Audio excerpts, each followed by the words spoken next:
Go inside to Odom, who is picked up by Kenyon Martin.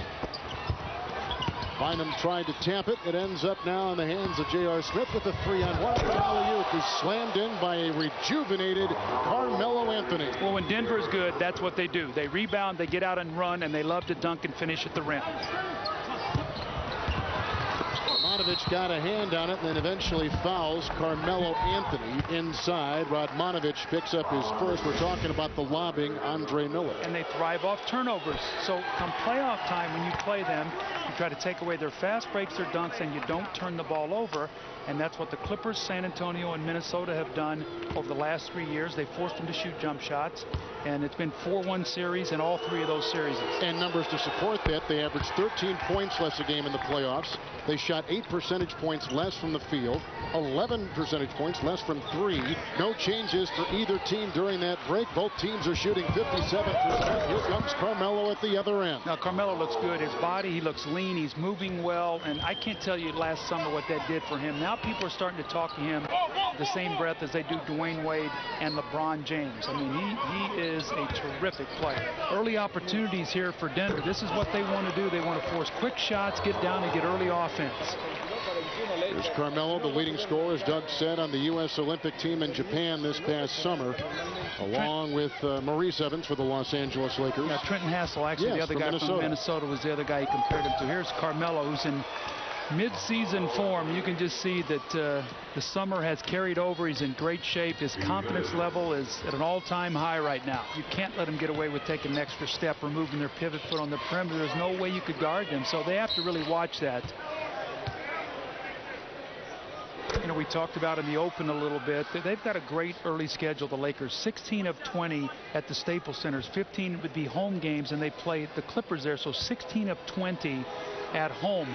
And Kevin, that's why it's important to get everybody healthy again, because this Laker team doesn't want to lose 4 or 5 home games there and then try to make them up on the road. You think about the teams they have to beat in the West on the road. I think Orlando, Washington, Miami have a great chance for 3 teams to be able to make the playoffs out of that division. Marvin Williams is averaging 15 points in some of the games over the last couple of weeks in the preseason, out 6 to 8 weeks, as Doug said, with that wrist. That is too bad for this young player in the NBA. Ronnie Turioff is now in, and he wants to be called Ronnie. Carmelo. A big part of Denver's slow finish last year also too was Earl Boykins broke his hand. He's such a big part of that team. He missed 16 in games. They went 7-9. He is playing, and like I said before, this has been a great escape for him as Odom picks up a foul on the side. Guarding Carmelo Anthony, Lamar picks up his first.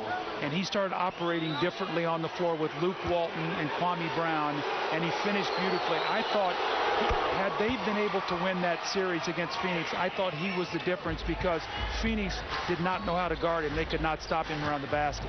Carmelo with the miss. Kleza volleyballs it back, and a whistle and a Laker foul inside with penetration. That's, I guess, the thing that Denver wants to get. They want to run, but penetration is such a big part of their offense. Well, what it does, it gets you to the free throw line. And it's going to be tough to beat, because now what you do is you get your defense set, you get back, and really helps you out in being able to stop the flow of the other team's offense.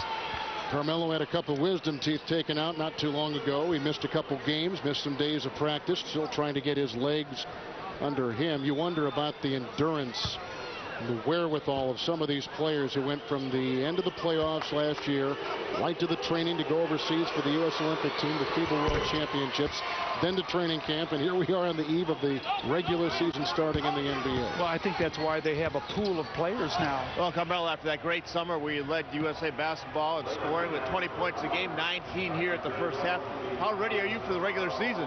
I'm trying to get ready right now. I'm trying to get back in shape. I had to take some time off, due to the summer. I'm just ready to play November 2nd. What are you trying to accomplish in this preseason game here tonight? My conditioning, getting back in basketball shape. We was gone for a month. I took 2 weeks off and trying to get my conditioning back up. You have 19 points, but Andrew Bynum has 18 for them. Has he surprised you with his play? He's looking good. He's looking good out there. We got to go in at halftime, make some adjustments, and come back and win the game. All right, thanks a lot, Carmelo, leading scorer in the game so far.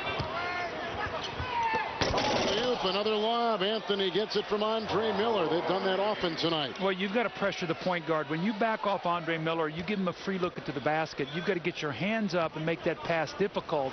Front office guy, you look to see what teams you think have money available who could be in competition, maybe to sign one of those guys. So that helps when you can manage that salary cap. Carmelo's got a game-high 23. Bynum has 22 for the Lakers. Luke Walton is coming in place of Lamar Odom, and a three by Carmelo Anthony, who has put in 26 points in 29 minutes tonight. This is Carmelo Anthony over Luke Walton. Well, he's really got it going. Confident, getting to the free throw line. When his jumper goes, he's unguardable. You know how heavy he looked, Doug, at the beginning of last year? Well, he's in great shape. You see him. I mean, I was down at Duke the other day. He gets in the passing lane here, knocks the ball loose, and I had a chance to visit with Coach K a little bit, and he just, couldn't help talking about how impressed he was with Carmelo Anthony. The moment he came into camp, there's a lot of speculation. He might not even have made that team. It was going to be Dwayne Wade. It was going to be Kobe Bryant, who had to back out because of a knee. It was going to be LeBron James, and Carmelo came in there and was terrific. Well, remember his 04 experience in Athens. He barely even played for that Olympic team in 04. Well, they made a mistake taking all those three young kids and thinking they were just going to sit on the bench and watch. Young kids today are not going to sit on the bench and watch. If they're going to be on the team, you better expect for them to be able to play. Walton picks up his third personal foul. This is on the cover, I should say, in the inside section of SI, and those guys were on the cover depending on what part of the country you get your Sports Illustrated. But inside you open it up and that's what you see, and that is the future.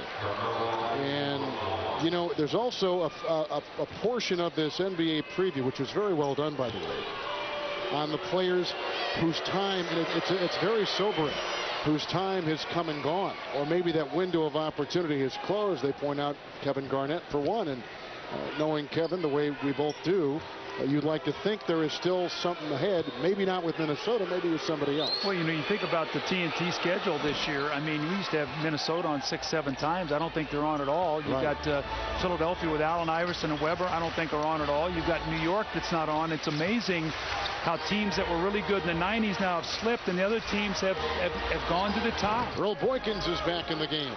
5'5" little man. In big-time basketball, here is Carmelo Anthony dancing with Maurice Evans. Oh, Carmelo is red hot. He's got a game-high 32 in 30 minutes. He's put in 13 points in this third quarter.